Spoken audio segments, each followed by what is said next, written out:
భారత్ అనే పేరు ఎక్కడి నుంచి వచ్చింది అనే చర్చ ఈ మధ్య చాలా జరుగుతోంది. భరతుడి పేరు మీద వచ్చిందని చాలామంది అంటుంటారు. కానీ కాదు. భరతుడి కంటే కొన్ని లక్షల సంవత్సరాల ముందే భరతఖండానికి చాలా చరిత్ర ఉంది. చాలామందికి తెలియని చరిత్ర అది.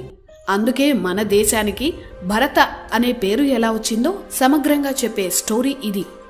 బ్రిటిష్ వారు మన చరిత్రను ఎంత నాశనం చేయాలో అంత చేశారు.